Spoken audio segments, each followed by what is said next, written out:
Hello everyone, welcome back to my YouTube channel. आशा करता हूँ हम सभी स्वस्थ होंगे। तो लास्ट टाइम हमने बेसिकली हमारा जो इससे पहले का सेट था वहाँ पे हमने क्वेश्चन डिस्कस कर लिए थे। लास्ट क्वेश्चन हमने जो डिस्कस किया था वो ये बेसिकली ये था पेन शेप डिवाइस वाला। तो आज हम नेक्स्ट क्वेश्चन कंटिन्यू करते हैं।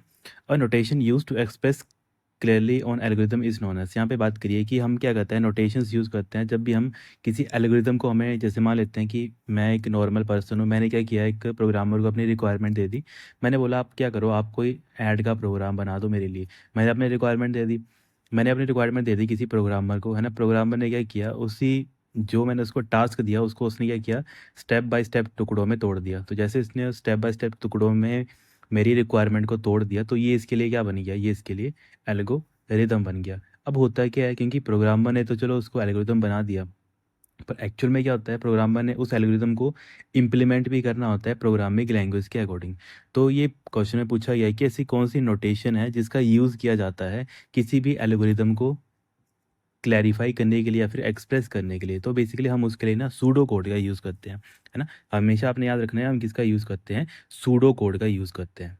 ओके, सूडो कोड में एक्चुअल में होता क्या है, अब इसकी चलो आपने ये चीज़ नोट करनी है कि जब हम सूडो कोड की बात करते हैं तो सूडो सूडो कोड क्या होता है, जहाँ पे हम थोड़े बहुत ना प्रोग्रामिंग के कुछ कीवर्ड्स होते हैं, या फिर हम ऐसे बोल सकते हैं कि कुछ हम मतलब प्रोग्रामिंग कीज़ यूज़ करते हैं वहाँ पे। जैसे मैं अगर बात करूँ, मैंने आपको क्या बोला, इंग्लिश में बोल देता हूँ।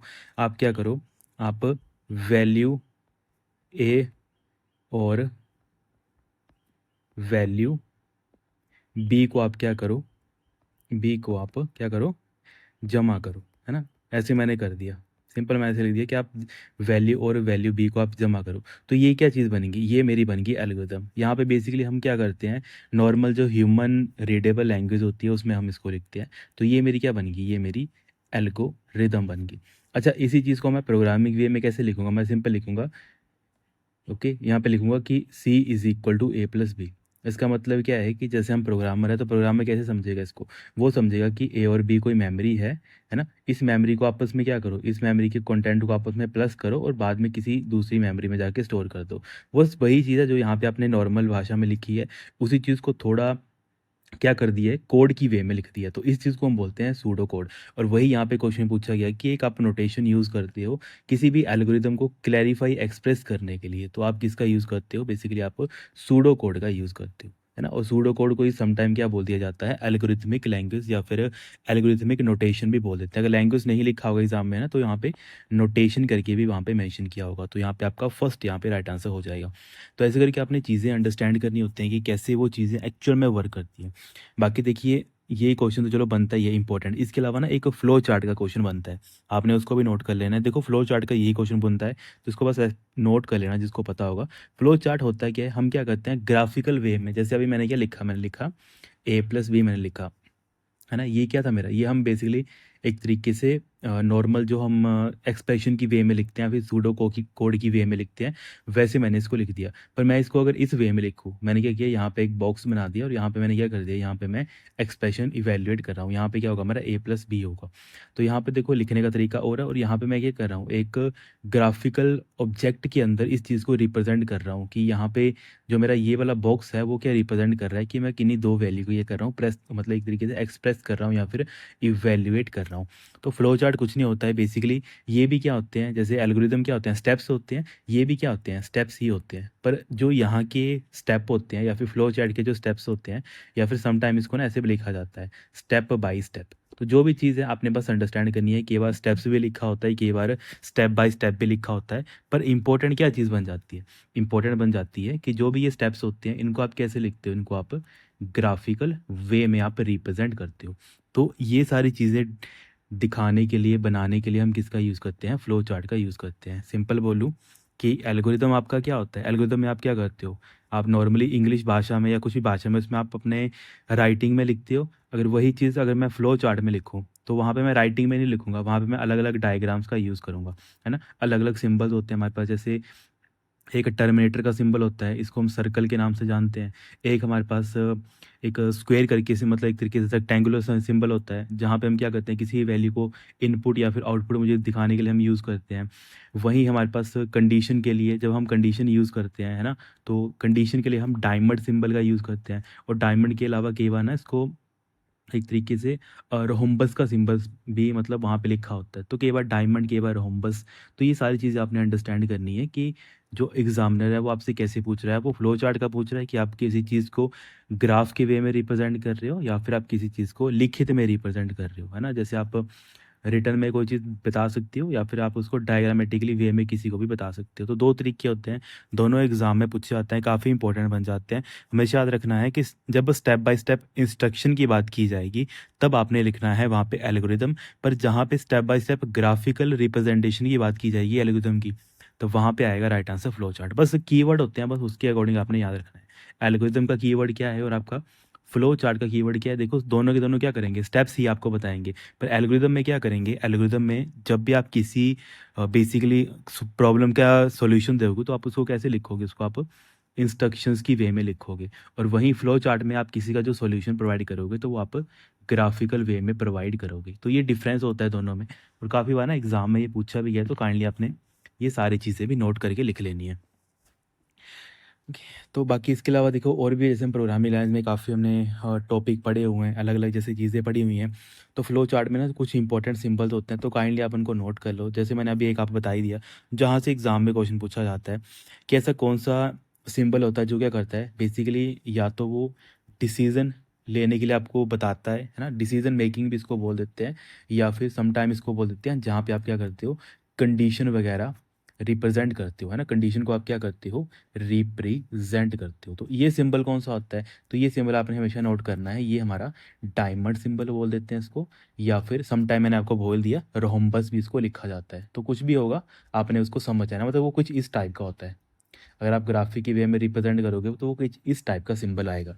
तो ये आपने नोट करना है। ये बेसिकली ना फ्लो चार्ट में अलग अलग सिंबल्स होते हैं, हर एक सिंबल का अपना महत्व होता है। तो उनमें से एक सिंबल है डायमंड सिंबल, तो वो आपको डिसीजन या फिर आपके जो कंडीशनल फॉर्मेटिंग होती है, फिर कंडीशंस होती हैं, उनको रिप्रेजेंट करने के लिए आप इसका यूज़ करते हो।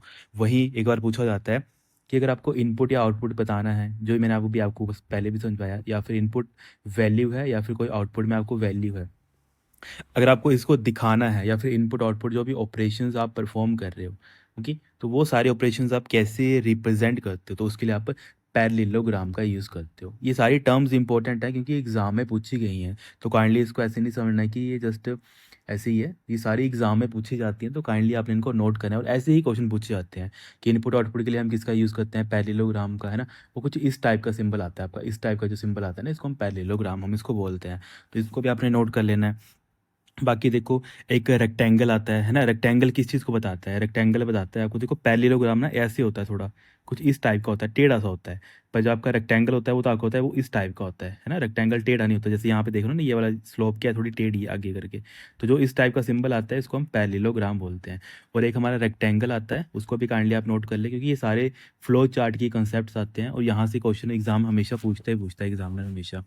तो थर्ड नंबर पे आप फ्लो चार्ट के अंदर एक सिंबल आता है रेक्टेंगल का सिंबल, तो इसमें आप यही नोट कर लेना कि जब भी आपको ना एक तरीके से प्रोसेसिंग बतानी है ना, इसको आप ऐसे नोट कर लेना, जब भी आपको प्रोसेसिंग दिखानी है, या फिर आप इसको बोल सकते हो टेक्निकल टर्म है कंप्यूटेशनल बतानी है ना, कंप्यूटेशनल,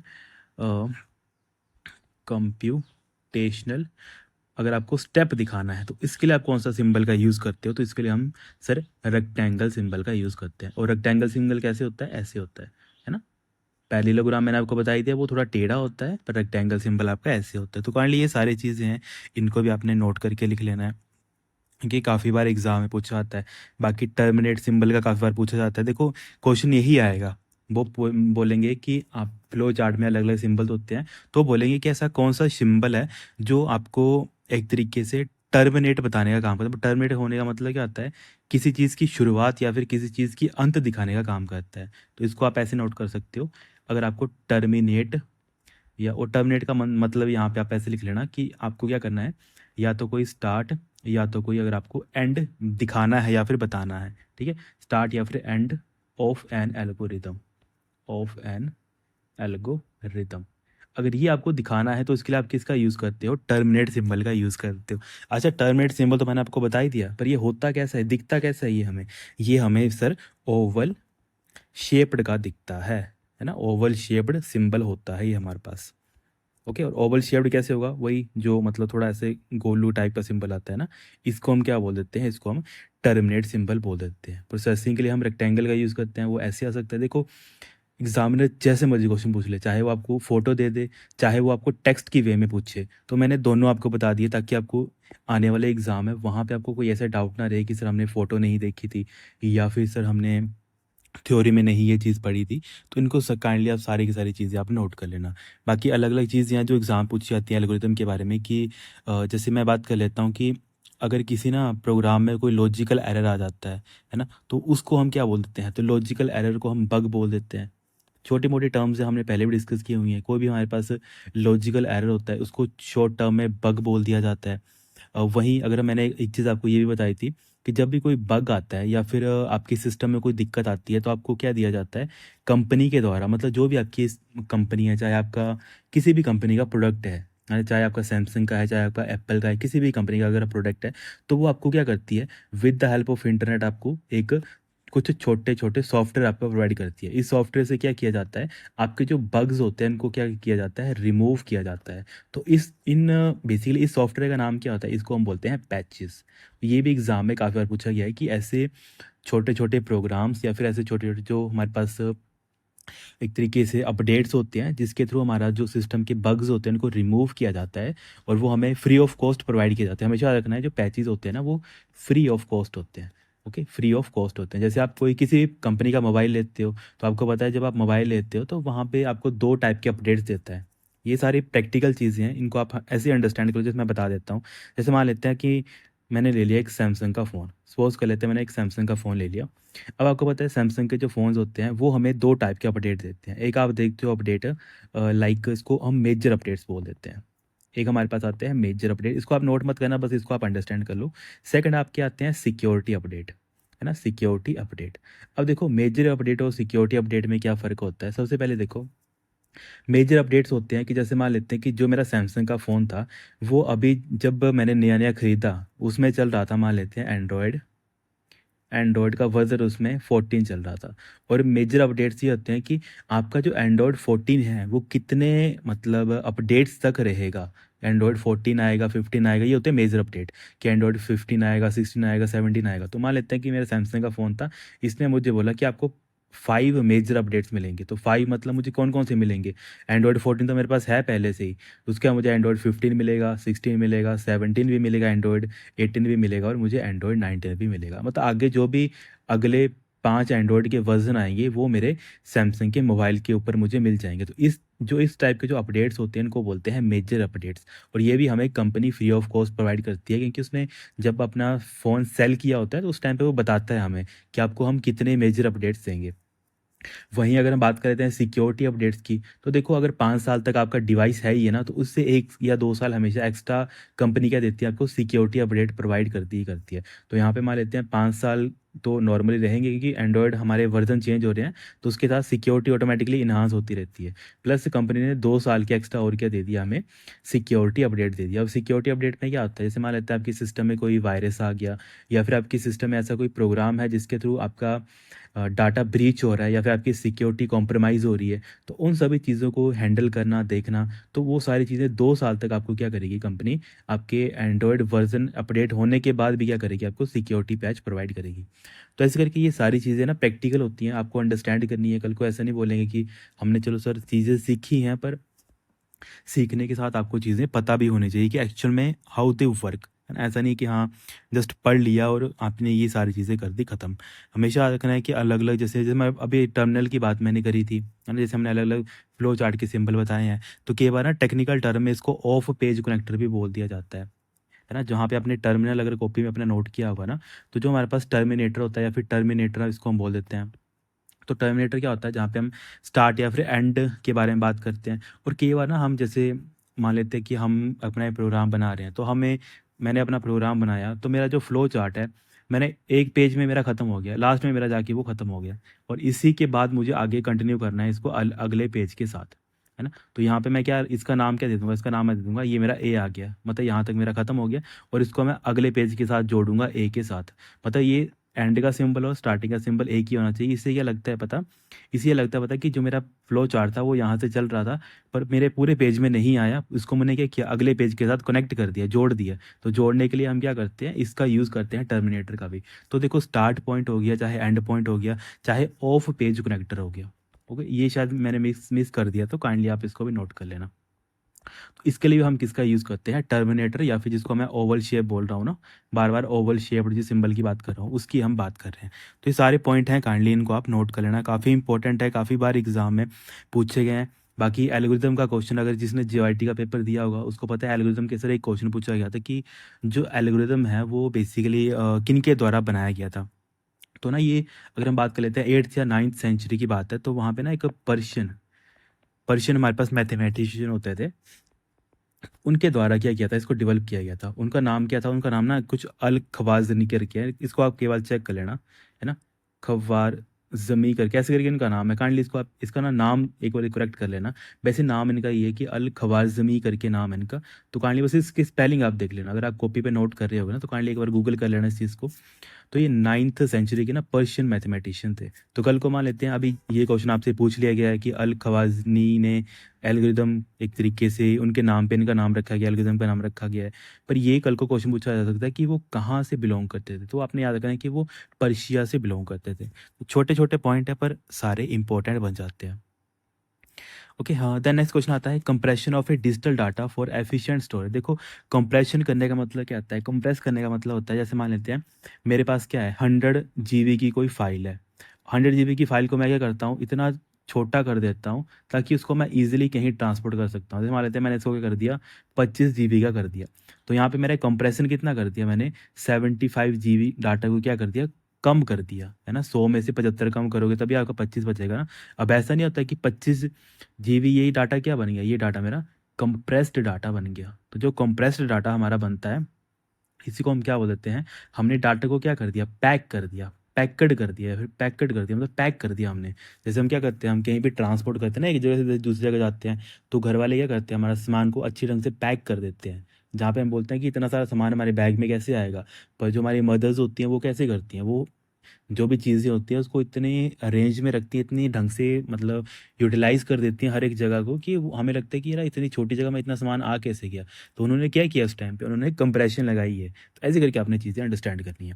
तो यहाँ पे भी क्या हो रहा है कि जब कंप्रेशन होता है आप क्या करते हो, कोई भी आपका डिजिटल डाटा होता है आप उसको इतने एफिशिएंट वे में स्टोर करते हो ताकि जो उसका साइज़ है वो कम हो जाता है। तो वही यहाँ पे लिखा है कि compression of A digital data for efficient storage. देखो कंप्रेशन होने का मतलब कि आप उसको क्या कर रहे हो, पैक कर रहे हो। तो यहाँ पे सी आपका राइट आंसर बन जाएगा, है ना। पैकिंग यहाँ पे क्या बन जाएगा, राइट आंसर बन जाएगा। बाकी देखो अगर बात कर लेते हैं इसकी कंप्रेशन की, तो कंप्रेशन में ना यही चीज़ पूछी जाती है कि कंप्रेशन होता क्या है या फिर हम कैसे इसको करते हैं। तो हमेशा याद रखना है कि जब भी किसी भी डिजिटल इन्फॉर्मेशन के ऊपर आप कंप्रेशन यूज़ करते हो तो उसमें होता क्या है, वो ना जो ओरिजिनल रिप्रेजेंटेशन होती है उसको ऑप्टिमाइज़ कर देता है। ऑप्टिमाइज़ जैसे मैं अभी आपको बताया ना कि क्या करता है वो, जैसे 100 GB से उसने कितना कर दिया, 25 GB तक कर दिया। देखो कंप्रेशन करने का ये क्वेश्चन पूछा जाता है कि हम कंप्रेस डाटा क्यों करते हैं, क्योंकि जब भी हम डाटा को किसी नेटवर्क के ऊपर भेजते हैं ना, तो अगर हमारा जो डाटा है वो कंप्रेस होगा तो वो नेटवर्क के ऊपर ना फास्टली मूव करेगा। तो ये भी एक मतलब वो होता है, बेनिफिट होता है डाटा को कंप्रेस करने का, क्योंकि जितना डाटा हमारा कंप्रेस होगा उतना जल्दी ही वो नेटवर्क के ऊपर हम उसको भेज सकते हैं, ताकि देखो रिसीवर के पास डाटा जल्दी से जल्दी पहुंच पाए। वही आ गया, मेरे पास तो डाटा 100 GB का था, पर मुझे अपना डाटा मेरे दोस्त तक भी पहुंचाना था। इसलिए इसके लिए मुझे क्या करना पड़ा, मैंने पहले क्या किया, उसको अपने मोबाइल से आगे भेजने से पहले मैंने उसको कंप्रेस कर दिया, मैंने उसको 25 GB का कर दिया। अब जहाँ पे 100 GB को पहुँचने के लिए मान लेते हैं एक दिन का समय लग जाएगा, तो वहीं 25 GB को पहुँचने के लिए मान लेते हैं कि आधा दिन में लगेगा, मतलब ऐसे बोल सकते हैं 3 घंटे ही लगेंगे। तो ये बेनिफिट होता है कंप्रेस करने का। हम क्या कर रहे हैं, साइज़ रिड्यूस कर रहे हैं ताकि हम नेटवर्क के ऊपर भी इसको ईजिली मूव कर पाए हमारे डाटा को। तो ये क्वेश्चन भी ना एग्जाम में पूछे जाते हैं, तो काइंडली इनको भी आपने नोट कर लेना है। बाकी मैंने आपको पहले भी डिस्कस करवाया वो कि हमारे पास अलग अलग सॉफ्टवेयर होते हैं जिनके थ्रू हम क्या करते हैं, एक तरीके से मतलब किसी भी फाइल को ना एक तरीके कंप्रेस कर सकते हैं। तो मैंने एग्जांपल वैसे बताया था कि हम विनजिप का काफ़ी यूज़ करते हैं विंडोज़ वगैरह में, या फिर इसके अलावा हम विन आर आर का भी यूज़ करते हैं। ये सारे इंपॉर्टेंट टर्म्स बन जाती हैं जब हम बात कर लेते हैं कंप्रेशन की। बाकी हाँ, इसके अलावा टाइप ऑफ कंप्रेशन मैंने आपको बताए थे कि जब हम कंप्रेशन पढ़ते हैं ना, ये बेसिकली जब आप पढ़ोगे, जब आपने एक हमारे पास सब्जेक्ट होता है बेसिकली डिजिटल, एक सब्जेक्ट होता है, वहाँ पे आप पढ़ते हो ना, डिजिटल इमेजिंग करके एक सब्जेक्ट आता है, वहाँ पे ये सारी चीज़ें आती हैं, कंप्रेशन क्या होता है, ये क्या होता है। बाकी इसके अलावा अगर आप कंप्यूटर ग्राफिक की बात करते हो तो वहाँ पे भी ये टर्म में काफ़ी बार रिपीट होती है ना। तो कंप्रेशन हमारे दो टाइप के पढ़ते हैं, एक हम पढ़ते हैं लॉसलेस पढ़ते हैं, एक हम पढ़ते हैं लॉसी कंप्रेशन। ये हमने पहले भी डिस्कस किया हुआ है, बस जस्ट आपकी रिवीजन के लिए कि हम लॉसी पढ़ते हैं, लॉसलेस पढ़ते हैं। ओके, लॉसी में क्या होता है, इसमें हम मैक्सिमम डाटा को रिड्यूस कर देते हैं ना, इसमें हमेशा मैक्सिमम रिडक्शन होती है, ये याद रखना है, लॉसी में हमेशा मैक्सिमम रिडक्शन होती है, लॉसलेस में इतनी नहीं होती है ना। हमेशा रखना है, लॉसलेस क्या करता है, लॉसलेस बोलता है कि मैं डाटा को क्या करूँगा, मैं डाटा को काफ़ी कम कंप्रेस करूँगा। इसमें क्या होती है, कंप्रेशन मिनिमम होती है, क्योंकि इसमें जो डाटा होता है उसको इंपॉर्टेंट डाटा होता है तभी उसकी कंप्रेशन क्या की जाती है, कम की जाती है। बाकी लॉसी के मैंने आपको एग्जांपल बताए थे, जैसे हम हमारा डॉट जेपीईजी हमारी एक्सटेंशन आती है, वो हमारी लॉसी बन जाती है। इसके अलावा अगर हम बात कर लेते हैं, अलग अलग और भी हैं, पीएनजी है ना, इसके अलावा तो काफ़ी सारी हैं, एक्सटेंशन अलग अलग हैं। बाकी लॉस लेस की हम बात कर लेते हैं, तो यहाँ पे मैंने आपको ये बताया था ना, जो काफ़ी इंपॉर्टेंट बनती है, एक हमारे पास फ्लैग बनती है, क्योंकि फ्लैग के बारे में काफ़ी बार क्वेश्चन पूछा जाता है कि flag is an type of, देखो एक हम वेव पढ़ते हैं, वेव भी हम पता है विंडोज़ का है। इसके अलावा हम एक पढ़ते हैं डॉट FLAC, फ्लैग हम एक्सटेंशन पढ़ते हैं। देखो वेव और फ्लैग ये दोनों हमारे पास ना ऑडियो की एक्सटेंशन हैं ना, जो ऑडियो एक्सटेंशन होती हैं ये उनकी एक्सटेंशन है। तो लॉसलेस में क्या होता है, जो आपकी ऑडियो फाइल्स का कंप्रेशन होता है वो काफ़ी कम होता है ना। इसका मतलब है कि मान लेते हैं कि मैंने कोई गाना रिकॉर्ड किया है, अगर वो मेरा 10 MB का गाना है, तो अगर मैं इसको कंप्रेस भी कर देता हूँ वेव में या फिर फ्लैग में, तब भी वो नियर अबाउट कितना होगा, वो नियर अबाउट 9 MB तक ही कंप्रेस होगा, इससे ज़्यादा कंप्रेस नहीं होगा। तो ये होता है कि इसमें जो हम कंप्रेशन करते हैं या फिर जो वेव या फिर हम फ्लैग की वे में कोई अपनी ऑडियो फाइल सेव करते हैं, तो उसमें जो कंप्रेशन होती है वो काफ़ी कम होती है, बड़ी मिनिमम होती है। तो ये चीज़ें आपने अंडरस्टैंड करनी होती है, कहाँ पे ज़्यादा होती है कंप्रेशन, कहाँ पे कम होती है ना। तो अलग अलग टाइप ऑफ हम क्या करते हैं, कंप्रेशन पढ़ते हैं। चलो ये हम विंडोज़ की बात कर ली, पर अलग अलग ऑपरेटिंग सिस्टम भी होते हैं हमारे पास, जैसे यूनिक्स का पूछ लिया जाता है या फिर लिनक्स का पूछ लिया जाता है कि यूनिक्स और लिनक्स में हम किस टाइप की एक्सप्रेशन को या फिर किस टाइप की हम कंप्रेशन फॉर्मेट का यूज़ करते हैं। तो मैंने आपको बताया था, हम डॉट TAR का यूज़ कर लेते हैं, या फिर हम डॉट GZ करके होती है उसको यूज़ कर लेते हैं, या फिर इसको हम समटाइम क्या बोल देते हैं, GZIP करके हम इसको बोल देते हैं। तो इसका हम भी क्या करते हैं, यूज़ करते हैं। तो इनको भी आपने नोट कर लेना है, काफ़ी इंपॉर्टेंट चीज़ें होती हैं कि एग्ज़ाम में ना पूछी जाती हैं काफ़ी बार। जितने मैंने क्वेश्चन अभी बताए हैं, इनमें से ऐसा कोई भी चीज़ ऐसी नहीं है जो एग्ज़ाम में पूछी ना गई हो। और ऐसा होता है कि जितना आप चीज़ें अंडरस्टैंड करते हो, ये करते हो, तो एग्ज़ामिनर को लगता है कि हाँ, आपको ये सारी चीज़ें क्लियर हैं। तो ये सारा डाटा है, काइंडली आप इसको नोट करके लिख लेना। बाकी इसके अलावा भी काफ़ी और चीज़ें होती हैं, जैसे हम विंडोज़ की बात कर लेते हैं। विंडो भी हम अलग अलग चीज़ें बेसिकली वो करते हैं, अंडरस्टैंड करते हैं। तो एक बार ना एग्ज़ाम में एक क्वेश्चन पूछा गया था, शायद JYT में ही था कि या फिर प्रोग्रामर में पूछा गया था कि मतलब जो हमारे पास टूल्स होते हैं विंडोज़ में, तो ऐसा कौन सा टूल्स है जो क्या करता है बेसिकली जो फाइल का क्लटर होता है उसको कम करता है, मतलब जो डाटा अलग अलग बिखरा होता है ना उसको कम करता है। और जो भी डाटा होता है या फिर जो भी हमारे पास, क्योंकि जब बात करते हैं ना इस हार्ड डिस्क की या फिर उसमें, तो हार्ड डिस्क में हम डाटा को ना फ्रेगमेंट बोल देते हैं। ओके, क्योंकि हम अलग अलग किताबों में अलग अलग चीज़ें पढ़ते हैं या फिर अलग अलग सब्जेक्ट में हर एक टर्म को बताने का तरीका अलग होता है। तो वैसे अगर हम हार्ड डिस्क की बात कर लेते हैं या फिर किसी मेमोरी की बात कर लेते हैं, तो वहाँ पे जो डाटा होता है उसको हम फ्रेगमेंट की वे में बोलते हैं। तो जो फ्रेगमेंटेड डाटा होता है, अगर इसको यूज़ करें, देखो बात कर रहा हूँ मैं विंडोज़ ऑपरेटिंग सिस्टम की, जो क्वेश्चन आते हैं विंडोज़ के, तो मैं बोल सकता हूँ कि मेरे पास ना एक टूल होता है, उसका नाम होता है disk defragmenter. Okay, disk defragmenter क्या होता है, ये सर हमारे पास एक ऐसा टूल होता है जो रिड्यूस करता है, कम करता है। किस चीज़ को कम करता है बेटा, वो कम करता है आपके फाइल के क्लस्टर को। फाइल क्लस्टर आप समझते हो ना, कि जैसे हमारे पास जो डाटा है वो टुकड़ों में बंटा हुआ है ना, फाइल क्लस्टर को वो क्या करता है बेसिकली, कम करता है। और साथ ही साथ देखो, जब आपका फाइल क्लस्टर कम हो जाएगा तो इससे आपका बेनिफिट क्या होगा, इससे हमारा सर जो डाटा है वो क्या हो जाएगा, रीऑर्गेनाइज हो जाएगा। या फिर आप ऐसे बोल सकते हो, रिड्यूस करता है फाइल क्लस्टर को और साथ ही साथ क्या कर सकता है, रीऑर्गेनाइज कर देता है। किस चीज़ को रीऑर्गेनाइज कर देता है, आपकी फ्रेगमेंटेड डाटा को, है ना। फ्रेगमेंटेड डाटा क्या होता है, जो अलग अलग बिखरा बिखरा डाटा होता है ना, उसको रीअरेंज करके या फिर रीऑर्गेनाइज कर देता है डाटा को। तो ये टूल होता है हमारे पास विंडोज़ के अंदर, इसके बारे में काफ़ी क्वेश्चन पूछा जाता है। बाकी अलग अलग और भी चीज़ें होती हैं कि हम और क्या क्या चीज़ें यूज़ करते हैं, तो जैसे जैसे हम आगे पढ़ेंगे या फिर और चीज़ें क्वेश्चन आएंगे तो बाकी मैं धीरे धीरे डिटेल में आपको ये सारी चीज़ें बताता रहूँगा। जैसे मैंने इसमें बताया था, हमारे पास रन लेंथ एल्गोरिदम होती हैं, अलग अलग टाइप ऑफ कंप्रेशन एल्गोरिदम होती हैं। तो चलो आपकी जैसे जैसे कोई और क्वेश्चन आएंगे तो वैसे मैं थोड़ा और इन्फॉर्मेशन यहाँ पे ऐड करता रहूँगा। ओके, क्योंकि एक एक बार में सारी इन्फॉर्मेशन आपके लिए भी थोड़ा कॉम्प्लिकेट हो जाएंगी। तो नेक्स्ट क्वेश्चन है यहाँ पास, an operating system intended for use of an micro processor based system that support a single user is. तो ये कौन से सिस्टम आ जाते हैं हमारे पास? देखो यहाँ पे बात की है, यहाँ पे क्वेश्चन पूछा गया है कि एक ऐसा ऑपरेटिंग सिस्टम था जो intend for use on micro processor based system that support single user. Basically ऐसा कौन सा सिस्टम है जो सिंगल यूजर के ऊपर हमारा क्या करता है, ऑपरेट करता है।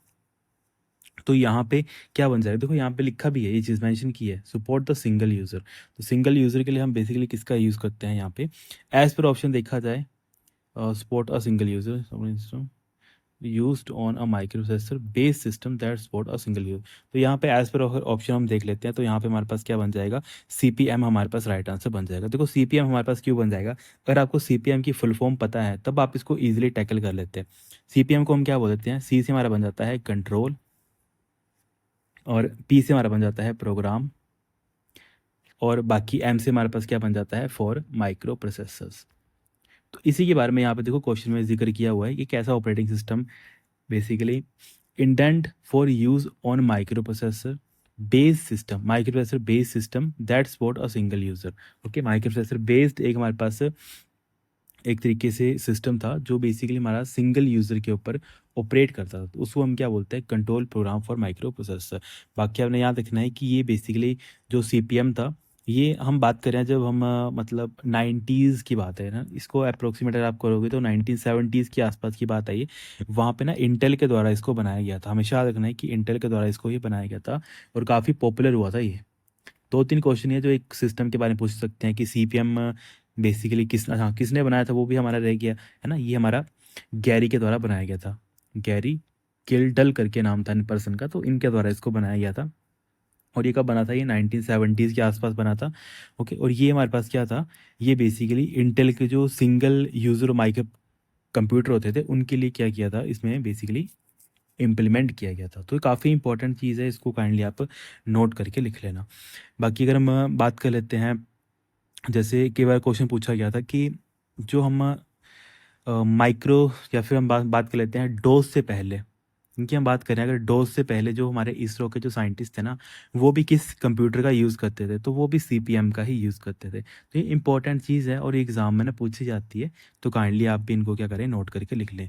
हमेशा याद रखना है कि हमारे पास जो CPM था ना, ये कमांड लाइन था, ग्राफिकल यूज़र नहीं था ये। एक तो कमांड लाइन था, और ये हमेशा, या फिर ऐसे बोल सकते हैं, ये कमांड लाइन हमारे पास ऑपरेटिंग सिस्टम था ये, CPM करके। और ये क्या करता था बेसिकली, ये सबसे ज़्यादा यूज़ किए जाने वाला 8 बिट का माइक्रो प्रोसेसर था, है ना। या फिर हम ऐसे बोल सकते हैं कि 8 बिट माइक्रो कंप्यूटर के ऊपर ये काम करता था, माइक्रो कंप्यूटर या फिर माइक्रो प्रोसेसर की के ऊपर क्या करता था, ये काम करता था, CPM जो हमारा ऑपरेटिंग सिस्टम होता था। तो ये सारा डाटा इंपॉर्टेंट है और काइंडली इनको आपने नोट करके लिख लेना है। Control program for microprocessor 1970s के आसपास इंटेल के द्वारा बनाया गया था, इस पर्सन ने इसको बनाया था, गैरी किल्डन ने। और ये ना CPM इसीलिए इम्पोर्टेंट है, इसको मैं तभी एक्सप्लेन ज़्यादा कर रहा हूँ क्योंकि ये ना इसरो के द्वारा, जो हमारे पास इंडियन स्पेस रिसर्च ऑर्गेनाइजेशन है हमारी इसरो, उसके द्वारा ये काफ़ी यूज़ किया गया था, या फिर इसरो के साइंटिस्ट के द्वारा इसको काफ़ी यूज़ किया गया था। बाकी आपको पता है MS DOS भी एक टाइप का ऑपरेटिंग सिस्टम ही है, पर MS DOS क्या है, सिंगल यूज़र है प्लस सिंगल टास्किंग है। ये आपने याद रखना है क्योंकि यहाँ पे ना सिंगल यूज़र की बात की है, सिंगल टास्किंग लिखा होता तब हमारा MS DOS राइट आंसर होता। ये बच्चों में ना कन्फ्यूजन होती है कि सर यहाँ पे सिंगल डोज तो हमने MS DOS भी पढ़ा हो, तो वो क्यों नहीं राइट आंसर है। पर बेटा जब आप बात कर लेते हो ना, हिस्ट्री में हर एक छोटी छोटी चीज़ें मायने रखती हैं, हर एक कीवर्ड मायने रखते हैं। तो सिंगल यूज़र जब बात कर लेते हैं, या फिर जो हमारा MS DOS है ना, वो हमारा एक तो सिंगल यूज़र था, मतलब अकेला बंदा इसको ही चला सकता था। प्लस इसमें क्या होता था, सिर्फ और सिर्फ सिंगल ही आप कोई ऑपरेशन परफॉर्म कर सकते थे, सिंगल टास्किंग आप कर सकते थे। ओके, तो ये अगर एम एस डोस उस वे में आपका राइट हो जाता, पर यहाँ पे क्वेश्चन पूछा था कि ऑपरेटिंग सिस्टम एक ऐसा ऑपरेटिंग सिस्टम था जो माइक्रो प्रोसेसर के ऊपर चलता था, पर वो सिंगल यूजर सपोर्ट करता था, तो वो आपका CP/M था। तो दोनों चीज़ें इंपॉर्टेंट बन जाती है। एम एस डोस ऑब्वियसली थोड़ा बाद में आया था, और ये CP/M पहले आ गया था हिस्ट्री में, जैसे आप देखते हो ना हिस्ट्री में थोड़ा ये पहले आ गया था। बाकी आपको पता ही है जो हमारे पास CP/M, मैंने जैसे आपको बोला ना, ये हमारे पास क्या था, 8 बिट माइक्रो प्रोसेसर के ऊपर काम करता था। और मैंने आपको ये चीज़ पहले बताई भी है कि 8 बिट जो हमारे माइक्रो प्रोसेसर थे वो इंटेल के द्वारा बनाए गए थे। और इंटेल के, जैसे मैंने आपको 2 दिन पहले हिस्ट्री में चीज़ें मैं रिवाइज करवा देता हूँ। जब मैंने आपको ना माइक्रो प्रोसेसर के बारे में बताया था, तो मैंने आपको ये चीज़ बताई थी कि वर्ल्ड का, दुनिया का सबसे पहला माइक्रो प्रोसेसर था इंटेल का 4004, है ना। ये कितने बिट का था हमारे पास, ये 4 बिट का माइक्रो प्रोसेसर था। मतलब एक हमारा जो कंप्यूटर होगा वो 4 बिट के ऊपर काम करता था। पर जो CP/M था, ये एक ऐसा ऑपरेटिंग सिस्टम था, बेसिकली ऑपरेटिंग सिस्टम हम किसी ना किसी हार्डवेयर के ऊपर चलाओगे ना। अब ये क्या है, ये तो हमारा सॉफ्टवेयर है, आप किसी ना किसी हार्डवेयर के ऊपर तो इसको चलाओगे ना, तो या फिर किसी ना किसी माइक्रो प्रोसेसर के ऊपर इसको रन तो करोगे ना। तो वो माइक्रो प्रोसेसर कौन था जिसके ऊपर ये रन हो रहा था, या फिर स्टार्टिंग के जो इंटेल के माइक्रो प्रोसेसर थे जो 8 बिट के ऊपर काम करते थे, वो कौन से थे हमारे पास, इंटेल के 8080 सीरीज़, है ना। तो ये भी आपने नोट करना है। बाकी अगर कंप्यूटर की बात कर ली जाए तो Z-Log या फिर Z80 के नाम से जिसको आप जानते हो, वो वहाँ पे यूज़ किया जाता था। तो ये चीज़ें इंपॉर्टेंट बन जाती हैं। बाकी इसके अलावा मैंने जो इंपॉर्टेंट बताया था इंटेल में 4004, या फिर इंटेल का ना 8085 काफ़ी पूछा जाता है, तो ये भी हमारे पास 8 बिट का, देखो 8085, तो मतलब मैंने तभी यहाँ पे आपको स्टार्टिंग बता दिया कि 8080 के आगे जो भी हमारे पास 4-5 जो बने थे वो 8 बिट के थे। इसके बाद जब शिफ्ट हुआ था, मतलब 16 बिट का आया था, वो कौन सा था आपके पास, 8086, तो ये आपका 16 बिट का था। ओके, अलग अलग हमारे पास चिप्स होते हैं, जैसे एक हमने जब बनाया था वो 4 बिट का बनाया था, है ना। जब हम बात कर लेते हैं 1972 में हमारा वर्ल्ड का फर्स्ट माइक्रो प्रोसेसर आया था, है ना, ये हमने पढ़ा हुआ है। उसके बाद मतलब आया था हमारे पास सेकंड, उसके बाद हमारे पास 8085 आया था माइक्रो प्रोसेसर 8085, वो हमारे पास 8 बिट का था। उसके बाद हमने और इन्हांसमेंट कर लिया, मतलब टेक्नोलॉजी में और हमने बढ़ोतरी कर ली, तो हमने 16 बिट का बना दिया। तो इनके मॉडल नंबर पूछे जाते हैं, तो मॉडल नंबर क्या क्या है, जैसे 4004, तो ये 4 बिट का था। 8085 ये 8 बिट का था। वहीं हमारे पास इंटेल का 8080, ये भी हमारा 8 बिट का माइक्रो प्रोसेसर था। 8086 हमारा 16 बिट का माइक्रो प्रोसेसर था। तो ये सारे पॉइंट हैं जो एग्जाम में पूछे जाते हैं, तो काइंडली आप इनको भी नोट करके लिख लें। इंपॉर्टेंट है सारी की सारी चीज़ें, तभी मैं आपको बता रहा हूँ। बाकी देखो CP/M पहले आ गया था, अगर हिस्ट्री की बात करोगे ना, कई बार ये पूछा जाता है कि MS-DOS किस ऑपरेटिंग सिस्टम से मतलब प्रभावित होकर बनाया गया था, तो वो CP/M से ही प्रभावित होकर बाद में बनाया गया था। तो सारी चीज़ें ऐसी हैं जो एग्ज़ाम में पूछी जाती हैं, तो इनको भी काइंडली आपने नोट करके लिख लेना है ना। क्योंकि इसको मैं बार बार तभी रिपीट कर रहा हूँ क्योंकि इंपॉर्टेंट क्वेश्चन है, काफ़ी बार यूज़ किया गया है। बाकी क्योंकि हमने माइक्रोसॉफ्ट का देख लिया, इसके अलावा हमने डोस का देख लिया, इंटेल के हमने अलग अलग वो देख लिया, एप्पल तो हमारा रह गया यहाँ पे। एप्पल का क्या क्या क्वेश्चन पूछे जाते हैं, अगर हम थोड़ा बहुत एप्पल का ही यहाँ पे डिस्कस कर ले पॉइंट। सेकंड, इसका राइट आंसर चलो आप सभी को पता लगे, यहाँ पे CP/M इसका राइट आंसर हो जाएगा। बाकी ना एप्पल का बस आपने यही नोट करना है कि जो शुरुआती जो एप्पल के कंप्यूटर बने थे, या फिर Apple II जो कंप्यूटर बना था, इसका एक बार क्वेश्चन पूछा गया था, शायद SSC के द्वारा पूछा गया था कि Apple II जो हमारे कंप्यूटर थे, वहाँ पे हमने कौन से ऑपरेटिंग सिस्टम को यूज़ किया था, तो वहाँ पे Apple-DOS हमने यूज़ किया था, है ना। Apple-DOS हमारे पास ऑपरेटिंग सिस्टम होता था जो हमने Apple-II कंप्यूटर के अंदर यूज़ किया था। तो ये भी सारी चीज़ें अपने याद रख लेनी है, इंपॉर्टेंट चीज़ें हैं, तभी मैं आपको रिपीट कर रहा हूँ। अदरवाइज़ तो आप अभी को पता है कि जो चीज़ इंपॉर्टेंट नहीं होती है उसको मैं ज़्यादा डिस्कस भी नहीं करवाता हूँ आपको। ओके, तो ये सारी चीज़ें चलो आप नोट कर लें। बाकी इसके अलावा कोई और इंपॉर्टेंट चीज़ें रहती होंगी तो मैं धीरे धीरे वहाँ पे वो सारी चीज़ें आपको डिस्कस करवा दूंगा। द नेक्स्ट क्वेश्चन है, विच programming language is based on ALGOL 60। देखो एल्गोल 60, या फिर इसको हम एल्गोल मतलब एल्गोरिथमिक लैंग्वेज का वर्जन जो 60 था, ये कौन सी प्रोग्रामिंग लैंग्वेज के ऊपर एक तरीके से इम्प्लीमेंट हो रहा था। तो ये ना बेसिकली हमारे पास ऑब्जेक्ट ओरिएंटेड प्रोग्रामिंग लैंग्वेज के ऊपर चल रहा था। मतलब जो हमारे पास एल्गोल 60 था, ये हम ओप्स लैंग्वेज के ऊपर बिल्ड कर रहे थे या फिर बना रहे थे। अगर आपको थोड़ा भी आइडिया होगा कि मैंने जब आपको ओप्स लैंग्वेज के बारे में बताया था, तो वैसे चलो यहाँ पे एक दो चीज़ें हैं, एल्गोल के बारे में आप नोट कर लेना। एल्गोल को हम क्या बोल देते हैं, एल्गोरिथमिक लैंग्वेज, एल्गोरिथमिक क्या बोल देते हैं इसको, लैंग्वेज हम इसको बोल देते हैं, तो इसको काइंडली आप नोट कर लेना। बाकी जो एल्गोल 60 था, या जो एल्गोल का जो 60 वर्जन का जो कंप्यूटर बनाया गया था, या फिर जो प्रोग्रामिंग लैंग्वेज थी एल्गोल 60, ये हमारी ओप्स के ऊपर बेसिकली बेस थी, या फिर मैं ऐसे बोल सकते हैं कि ओप्स के द्वारा इसको बनाया गया था। तो तो यहाँ पे क्वेश्चन पूछा गया है कि ऐसी कौन सी प्रोग्रामिंग लैंग्वेज है जिसको बनाने के लिए इसका सहारा लिया, एल्गोल 60 का सहारा लिया गया था बनाने के लिए। तो अगर एल्गोल हमारी ऊप्स लैंग्वेज को सपोर्ट करती थी या फिर इसको फाउंडेशन रखने के लिए वो हेल्पफुल थी, तो इससे पहले कोई ना कोई तो लैंग्वेज होगी, या फिर मतलब सॉरी, इसके बाद कोई ना कोई ऐसी लैंग्वेज बनी होगी जो ऊप्स को सपोर्ट करती है। तो इनमें से कौन सी ऐसी लैंग्वेज जो ऑब्जेक्ट ओरिएंटेड प्रोग्रामिंग लैंग्वेज को सपोर्ट करती है, तो वो हमारी सिमुला यहाँ पे राइट आंसर बन जाएगा। ओके, तो ऐसे करके आपने नोट रखना है कि ऐसी कौन सी प्रोग्रामिंग लैंग्वेज है जो एल्गोल 60 के ऊपर बेस है। ओके, मान लेते हैं एल्गोल 60 पहले आ गई थी, उसके बाद इसको देख के मेरा मन किया रहा मैं अपनी लैंग्वेज बनाता हूँ, है ना। मैंने आइडिया कहाँ से लिया, मैंने आइडिया यहाँ से लिया, तो वो मैंने लैंग्वेज कौन सी बना दी, वो मैंने सिमुला लैंग्वेज बना दी। तो ये क्वेश्चन भी पूछा जाता है कि सिमुला जो हमारे पास बना था, ये बेसिकली एल्गोल 60 का ही इन्होंने क्या किया था, बेसिकली जो भी कंसेप्ट थे वो एल्गोल 60 के ही उठाए थे। बाकी सिमुला की फुल फॉर्म आप सभी को मैंने पहले भी डिस्कस की है, बस आप नोट कर लेना, जिसको नहीं पता होगा इसको हम सिमुलेशन लैंग्वेज हम बोल देते हैं। ओके, सिमुलेशन लैंग्वेज हम इसको बोल देते हैं। इंपॉर्टेंट पॉइंट है, तभी आपको बता रहा हूँ, इंपॉर्टेंट है, काफ़ी बार एग्जाम में पूछे गए हैं। बाकी जो हमारी सिमुला लैंग्वेज थी, ये हमारे पास ना, मतलब ऐसे बोल सकते हैं कि यूनिवर्सली, मतलब पूरे के पूरे ग्लोब ने, मतलब पूरी की पूरी जो कंट्रीज थी ना, उन्होंने क्या किया था, इसको दर्जा दे दिया था first object oriented programming language का। तब ये इंपॉर्टेंट है, तभी मैं आपको बता रहा हूँ कि ये शुरुआत कहाँ से हुई। एल्गोल 60 से इसने अपना बनाई लैंग्वेज, है ना। मैंने अपनी लैंग्वेज बना दी सिमुला। सिमुला की जब मैंने लैंग्वेज बना दी, और जब मैंने इसको अलग अलग कंट्रीज़ को दिखाया कि ये एक नई प्रोग्रामिंग लैंग्वेज है, आप इसके थ्रू क्या करो, अपना प्रोग्राम बनाओ, तो ये क्या बन गई सिमुला मेरी।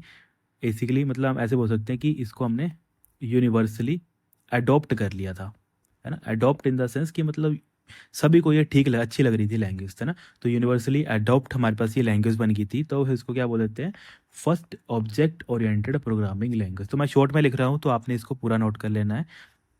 तो Simula is the first object oriented programming language जिसको सभी लोगों के द्वारा रिकॉग्नाइज्ड कर लिया गया था। तो ये इंपॉर्टेंट टर्म है। बाकी सिमुला को बनाया किसने था, है ना, क्योंकि मैं बात कर रहा हूँ कि बार बार सिमुला सिमुला सिमुला। तो सिमुला को जो बनाया गया था, तो इसको आप नोट कर लेना, है ना। इसको ओली जोहन के द्वारा बनाया गया था। ठीक है, ओली जोहन और शायद दूसरे पर्सन थे, उनको भी आप नोट कर लेना, क्रिस्टन। इनके सरनेम वगैरह आप काइंडली देख लेना, क्योंकि सरनेम इतना रिमेंबर नहीं रहते हैं, काफ़ी ज़्यादा नाम हो जाते हैं हिस्ट्री में। तो बस आपने ये याद थे कि जैसे हमने याद रखी हो, तो हमने स्टार्टिंग ही नाम याद रखी हो, तो काइंडली आप इनके आगे भी कुछ और नाम होगा तो उनको आप देख लेना, एक बार गूगल कर लेना। तो सिमुला ओली जोहन के द्वारा, और जो इसके जो साथ में पार्टनर थे, इनको हम बोल देते हैं क्रिस्टन करके। तो इनके द्वारा बनाई गई थी सिमुला लैंग्वेज। तो ये हिस्टोरिकल फैक्ट्स हैं, काफ़ी इंपॉर्टेंट है और काफ़ी बार एग्जाम में पूछे जाते हैं। बाकी देखो, क्वेश्चन अगर यही क्वेश्चन होता, इसी क्वेश्चन को अगर मैं घुमा के आपसे पूछ लेता कि आप मुझे बताओ कि जो हमारे पास सिमुला लैंग्वेज है, ये किसका सबसेट है। देखो, क्वेश्चन कुछ नहीं है, क्वेश्चन सिंपल वही है। सिंपल मैंने बोला कि जो हमारे पास सिमुला लैंग्वेज है is the subset of is the subset of, कि किसका ये सबसेट है, मतलब इससे पहले जो लैंग्वेज होगी, या फिर मतलब इससे पहले कोई लैंग्वेज होगी, उससे निकल के हमारी सिमुला बनी है। तो आप इसका राइट आंसर क्या दोगे, इसका राइट आंसर दोगे सर हमारे पास एल्गोल 60। ये एल्गोल 60 से एक हमने छोटा सा हिस्सा निकाला हुआ है, मतलब इसी से हमने रेफरेंस वगैरह लेकर एक अपनी नई प्रोग्रामिंग लैंग्वेज बनाई है, ऑब्जेक्ट ओरिएंटेड। उसका नाम क्या था हमारा, सिमुला उसका नाम था। तो ये सारे पॉइंट आपने ना नोट कर लेना, एल्गोरिथमिक लैंग्वेज हम इसको बोलते हैं। तो ये सारी चीज़ें हैं, इंपॉर्टेंट हैं, और इनको भी आपने काइंडली नोट करके लिख लेना है। बाकी हिस्ट्री मैंने आपको काफ़ी और भी बताई हैं, एल्गोल बताई है मैंने, फोर्टन बताई हैं, कोबोल बताई हैं। तो ये सारी सारी ना हमारे पास प्रोसीजर लैंग्वेज होती थी, है ना। जैसे हम बात करें ऑब्जेक्ट ओरिएंटेड, आपने ये तो जो देख लिया, ऊप्स लैंग्वेज थी हमारी ये। सिमला हमारी कैसी लैंग्वेज थी, ऊप्स लैंग्वेज थी। पर जो हमारे पास अलग अलग लैंग्वेज, जैसे मैंने आपको बताई है पहले हिस्ट्री में, मैंने आपको कोबोल के बारे में बताया, कॉमन बिजनेस ओरिएंटेड लैंग्वेज जिसको हम बोल देते हैं। इसके अलावा मैंने आपको फोर्टन के बारे में बताया हुआ, फार्मूला ट्रांसलेशन, जो बेसिकली हम यूज़ करते थे जब हम बेसिकली जो भी साइंटिफिक वगैरह काम होते हैं ना, साइंटिफिक टर्मिनोलॉजी या फिर साइंटिफिक मुझे इक्वेशंस वगैरह इवैल्यूएट करनी है, तब हम फोर्ट्रन का यूज़ करते थे। और कोबोल हम बेसिकली जो किसी पर्टिकुलर बिजनेस के लिए मुझे कोई एक मॉडल तैयार करना है, तब हम कोबोल का यूज़ करते थे। बाकी इसके अलावा जैसे मैंने एल्गोल के बारे में बताया अभी यहाँ पे, एल्गोरिथमिक लैंग्वेज। तो ये सारी की सारी ना हमारे पास प्रोसीजर लैंग्वेज होती थी, है ना। अगर प्रोसीजर नहीं लिखा होगा एग्जाम में, तो वहाँ पे लिख दिया जाएगा इम्पेरेटिव लैंग्वेज, इम्पेरिटेटिव लैंग्वेज। ठीक है, इसमें काइंडली आप स्पेलिंग वगैरह चेक कर लेना एक बार ना, इम्पेरिटेटिव लैंग्वेज हम इसको बोल देते हैं। बाकी इम्पेरेटिव लैंग्वेज नहीं लिखा होगा तो नॉर्मल आप सभी को पता है क्या लिखा होगा वहाँ पे, प्रोसीजरल लैंग्वेज। ठीक, तो ऐसे करके एग्जाम में ये भी क्वेश्चन पूछे जा सकते हैं, क्योंकि जितने भी ना जहाँ से भी एग्जामिनर का मतलब माइंड जा सकता है तो वो सारे क्वेश्चन मैं आपको यहाँ पे बता देता हूँ, ताकि आपको पता रहे कि कैसे कैसे एग्जाम में क्वेश्चन बन सकते हैं, कहाँ कहाँ से एग्जाम में क्वेश्चन पूछे जा सकते हैं। बाकी इसके अलावा मैंने और भी आपको प्रोग्रामिंग लैंग्वेज के बारे में बताया हुआ था, जैसे मैंने बी लैंग्वेज के बताया था, बाकी सी लैंग्वेज के बारे में बताया था, है ना। जैसे मैंने वो आपको बताया ना बी लैंग्वेज के थ्रू हमारे पास कौन सी लैंग्वेज बनी थी, सी लैंग्वेज बनी थी। सी लैंग्वेज को किसने बनाया था, डेनिस रिची के द्वारा इसको बनाया गया था, है ना। बाकी हमारे पास सी लैंग्वेज को बनी थी 1972 के आसपास बनी थी। बाकी सी लैंग्वेज से हमने यूनिक्स ऑपरेटिंग सिस्टम के बारे में पढ़ा था कि यूनिक्स ऑपरेटिंग सिस्टम बनाया गया था सी भाषा के द्वारा, सी लैंग्वेज के द्वारा इसको बनाया गया था। तो ये सारी चीज़ें हमने डिस्कस की हुई हैं। बाकी पास्कल के बारे में मैंने आपको काफ़ी बार रिपीट करा हुआ है कि हमने पास्कल लैंग्वेज पढ़ी हुई है। जो कहाँ एग्जाम में जो क्वेश्चन आते हैं ना, वो यही क्वेश्चन आते हैं घूम फिर के। तो जितना आप रिवाइज करोगे उतना आपके लिए अच्छा रहेगा। तो पास्कल हमारे ना निकलस के द्वारा बनाई गई थी, है ना। निकलस वर्थ करके नाम है तो मैंने इसको निकलस ही याद रखा हुआ है। तो पास्कल निकलस के द्वारा ये बनाई गई थी। तो ये सारे जो इंपॉर्टेंट क्वेश्चन बनते हैं एक टॉपिक के द्वारा, तो उन सभी को क्या करना है, अपने कॉपी पे नोट करके लिख लेना है। ओके, क्योंकि एक क्वेश्चन का जितने फैक्ट्स बनते हैं, जितने भी जहाँ जहाँ से क्वेश्चन एग्जाम में पूछ सकते हैं, तो वो सारे मैं आपको करवा देता हूँ, ताकि आपको आइडिया रहे कि किस टाइप के क्वेश्चन यहाँ पे एग्जाम में आ सकते हैं। एक कंप्यूटर मेमोरी कंसिस्ट, देखो कंप्यूटर की मेमोरी में क्या क्या आ सकता है। ओके, यहाँ पे देखो है रैम होती है, रोम होती है, पी रोम होती है। तो इसका मतलब यहाँ पे क्या बन जाएगा, all of these are the right answer. क्योंकि जब हम कंप्यूटर मेमोरी के बारे में पढ़ते हैं, ओके, जब हम कंप्यूटर मेमोरी के बारे में पढ़ते हैं तो मेमोरी को हम दो हिस्सों में तोड़ के पढ़ते हैं। एक हम पढ़ते हैं जो हमारे पास आती है प्राइमरी मेमोरीज, एक हम पढ़ लेते हैं secondary memories. Okay, secondaries memories हमारे पास हो जाती हैं, या फिर इसको मैं सेकेंडरी लिख देता हूँ ताकि आपको कन्फ्यूजन ना हो। एक हमारे पास आती है प्राइमरी, एक आती है सेकेंडरी। प्राइमरी हम कौन सी पढ़ लेते हैं, हम पढ़ लेते हैं यहाँ पे रैम एंड रोम। ओके, बाकी सेकेंडरी में आप सभी को पता है हम क्या पढ़ लेते हैं, जो भी हमारे पास हार्ड डिस्क ड्राइव होती है, इसके अलावा एसएसडीज होती हैं, है ना। या फिर इसको मैं ऐसे ना तोड़ूँ, इसको मैं दूसरे वे में तोड़ दूँ यहाँ पे, ताकि आपको पता रहे। सेकेंडरी को ही ना समटाइम ना ऑक्सिलरी भी बोल देते हैं, ऑक्सिलरी। तो एक बार पूछा गया था एग्जाम में कि हार्ड डिस्क है या फिर एसएसडी है, इज़ अ टाइप ऑफ, तो वो हमारे पास ऑक्सिलरी मेमोरी हो जाती है। तो कई बार ना एग्जामिनर ऐसे भी करता है, क्वेश्चन सिंपल डालेगा, बस उसकी टर्मिनोलॉजी बदल देगा, सेकेंडरी की जगह वो ऑक्सिलरी वहाँ पे आपको लिख देगा। तो अगर हम सेकेंडरी मेमोरीज को अलग अलग हिस्सों में तोड़े तो हम इसको बोल सकते हैं, कुछ हमारे पास होती हैं मैग्नेटाइज्ड मेमोरीज, कुछ हमारे पास होती हैं ऑप्टिकल मेमोरीज, है ना। तो जो मैग्नेटाइज्ड मेमोरी होती हैं, ये कैसी मेमोरी होती है, जहाँ पे हम डाटा क्या करते हैं, मैग्नेटाइज्ड वे में स्टोर करते हैं। जैसे इन द सेंस, जैसे हमारे पास हार्ड डिस्क ड्राइव होती है ना। बाकी हमारे पास जो ऑप्टिकल मेमोरीज होती हैं, बाकी मैग्नेटाइज्ड में हमारे पास जैसे हम रेड टेप वगैरह की, मैग्नेटिक टेप की बात कर लेते हैं, है ना। तो वहाँ पे हम क्या करते हैं, मैग्नेटाइज मटेरियल का हम यूज़ करते हैं। वही हम ऑप्टिकल मेमोरीज की जब बात कर लेते हैं कि ऐसी मेमोरीज जो वहाँ पे हम डाटा स्टोर करते हैं, पर कैसे करते हैं, with the help of light, मतलब लेज़र बीम की हेल्प से हम क्या करते हैं, डाटा स्टोर करते हैं। और ऑप्टिकल बीम में मैंने आपको बताया ही था, हमने अलग अलग कंसेप्ट पढ़ते हैं, एक लैंड का पढ़ते हैं और एक पिट का पढ़ते हैं, है ना। लैंड हमारा जो वैल्यू बेसिकली 1 को रिप्रेजेंट करता है, और पिट हमारा वैल्यू मतलब बाइनरी की जो वैल्यू 0 होती है उसको वो रिप्रेजेंट करता है। तो ऑप्टिकल में क्या आ जाती है, हमारे पास सीडी आ जाती है, डीवीडी आ जाती है, इसके अलावा हमारे पास ब्लू रे डिस्क आ जाती है। तो ये सारी चीज़ें हम पढ़ते हैं। वहीं हम रैम की बात कर लेते हैं, तो रैम हम अलग अलग टाइप की पढ़ लेते हैं। एक हम पढ़ लेते हैं एस रैम, और एक हम पढ़ लेते हैं डी रैम। तो जब हम एस रैम के बारे में पढ़ते हैं, तो एस रैम मैंने आपको बताया था, एस रैम से हम कौन सी मेमोरी बनाते हैं, हम कैशे मेमोरी हमारी बनाते हैं। और वही जो हमारे पास डी रैम होती है, जो हम नॉर्मल रैम बोलते हैं ना, तो वो रैम हमारे जो कंप्यूटर में होती है, फिर आपके मोबाइल में होती है, वो डी रैम होती है। और जो हमारी कैशे बोलते हैं ना जिसको आप, वो आपकी एस रैम होती है। वही हमारे पास रोम के भी अलग अलग टाइप होते हैं। रोम जैसे मतलब पी रोम होता है, ई पी रोम होता है, डबल ई पी रोम होता है। तो अलग अलग टाइप के हम रोम भी पढ़ते हैं, जहाँ पे हम डाटा परमानेंटली स्टोर करते हैं। तो ये सारे कंसेप्ट आता है जब आप एक मेमोरी के कॉन्टेक्स्ट में एक पूरा ओवरव्यू लेते हो, है ना। तो चलो आज के लिए हम इतना रखते हैं, बाकी जो इसके आगे के जो क्वेश्चन रहेंगे उसको हम नेक्स्ट पार्ट में डिस्कस कर लेंगे। बाकी एक मैं सिंपल सा आपको होमवर्क दे देता हूँ, ताकि आपको भी रिवाइज होता रहे चीज़ें, और आपको पता लगे कितनी चीज़ें आपको अभी याद हैं और कितनी आपको चीज़ें याद नहीं है। तो अगर मैं सिंपल सा आपको होमवर्क देता हूँ, नंबर 1, आप मुझे बताओ कि हमने बायोस के बारे में पढ़ा हुआ है, तो जो हमारे पास बायोस है, या फिर जो बायोस का जो हमारा फर्मवेयर होता है, वो हम परमानेंट कहाँ पे स्टोर करते हैं। परमानेंट स्टोर, उसको हम कहाँ पे स्टोर करते हैं, कौन सी मेमोरी स्टोर करते हैं। सेकंड में आपको सिंपल सा एक होमवर्क दे देता हूँ। मैंने बोल दिया कि आप मुझे बताओ ऐसी कौन सी टेक्नोलॉजी है, fill in the blanks technology, जिसके थ्रू आप क्या करते हो, जिसके थ्रू आप नई मतलब आधुनिक प्राइमरी मेमोरी बनाते हो, प्राइमरी मेमोरी आप बिल्ड करते हो। ओके, ये आपको क्वेश्चन रहेगा। इसमें मैं आपको होमवर्क दे देता हूँ। इसमें ऑप्शन नंबर 1 दे दिया मैंने, सेकंड में ऑप्शन नंबर ए आपको दे दिया। आप यूज़ करते हो ट्रांजिस्टर का। सेकंड मैंने आपको ऑप्शन दे दिया, आप LSI टेक्नोलॉजी का यूज़ करते हो। थर्ड मैंने आपको ऑप्शन दे दिया, ये ना आपका सेकंड, क्वेश्चन नंबर सेकंड की ऑप्शन दे रहा हूँ मैं ये, ठीक है, ये क्वेश्चन नंबर सेकंड का ही पार्ट है सारा का सारा। ओके, थर्ड मैंने आपको ऑप्शन दे दिया, सपोज कर लेते हैं ट्रांजिस्टर आ गया, LSI आ गया। फिर मैंने आपको दे दिया यहाँ पे सेमीकंडक्टर और सेमीकंडक्टर। और फोर्थ मैंने आपको दे दिया बोथ सेकंड एंड थर्ड, ठीक है। इसको आप फर्स्ट मान लेना, first option, second option, third option, fourth option. तो ये आपके लिए सेकंड क्वेश्चन रहेगा। फर्स्ट क्वेश्चन आप चलो इजी है, इसको आप कमेंट कर दोगे मेरे लिए। और बाकी सिंपल मैं क्वेश्चन पूछूँ एक और आपसे, 3 ही क्वेश्चन दूंगा, ज़्यादा क्वेश्चन नहीं दूंगा मैं, ताकि आपको भी इतना ना लगे।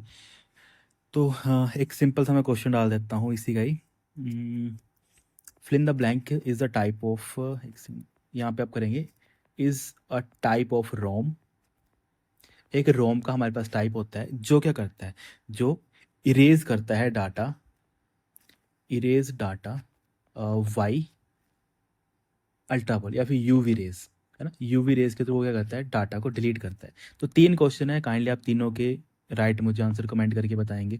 जो बच्चे पढ़ते हैं, जो बच्चे रेगुलर कमेंट करते हैं, तो काफ़ी अच्छा लगता है ना, उनकी प्रोग्रेस देख के भी ऐसा लगता है कि हम बच्चे पढ़ रहे हैं, तो हमें और अच्छा लगता है कि आपके लिए और बढ़िया बढ़िया क्वेश्चंस ढूंढ के लाएँ, बढ़िया बढ़िया आपको कंटेंट प्रोवाइड किया जाए, है ना। क्योंकि हमने काफ़ी चीज़ें देखते हैं, जितने हमने हम बच्चों से कमेंट्स आते हैं, फिर कई बच्चे हमें मेल करते हैं कि सर आप का जो कंटेंट है वो हमने काफ़ी पेड कोर्सेज भी लिए हुए हैं, तो उससे काफ़ी बढ़िया है ना।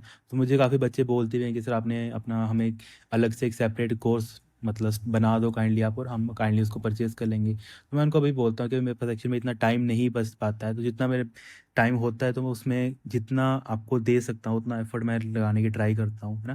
तो कई बार कुछ चीज़ें नहीं पॉसिबल हो पाती हैं, कई बार समय की थोड़ा मतलब समय नहीं मिल पाता है उस हिसाब से ना। बाकी जितना मैं यहाँ पे आपको एक्स्ट्रा चीज़ें एक क्वेश्चन में बता देता हूँ, तो काइंडली आप उन सभी चीज़ों को नोट कर लिया करो, क्योंकि यही वो चीज़ें होती हैं जो एग्जामिनर आपसे पूछता ही पूछता है। ऐसा नहीं मैं बोलूँगा कि नहीं पूछता है। जो बच्चे स्टार्टिंग से प्लेलिस्ट देख रहे हैं, या फिर जिन बच्चों ने पहले स्टार्टिंग से पढ़ पढ़ रहे हैं बच्चे, अभी कई बच्चों का ने हाई कोर्ट का भी पेपर दिया था इसमें, तो उनके कंप्यूटर के काफ़ी फीडबैक आ रही है कि सर मेरे पास हमारे 18 क्वेश्चन ठीक है, हमारे 19 क्वेश्चन ठीक है ना। तो वो क्यों है, वो उनकी वजह से है। मैंने सिर्फ अपना 1% दिया है। मैं स्टार्टिंग से ही बोलता हूँ कि मैं सिर्फ आपको 1% ही अपना दे सकता हूँ, बाकी 99% सिर्फ आपके ऊपर ही है ना। क्योंकि मेहनत आप कर रहे हो, मैं बस आपको एक मेहनत का बस एक गाइड कर रहा हूँ, एक ज़रिया हूँ मैं आपको मेहनत करवाने का। मेहनत तो आप ही कर रहे हो, आप लोगों की ही मेहनत है वो, है ना। ठीक है, हाँ चलो ठीक है students, thank you so much. बाकी इसके आगे जो क्वेश्चन है उसको हम नेक्स्ट पार्ट में डिस्कस कर लेंगे।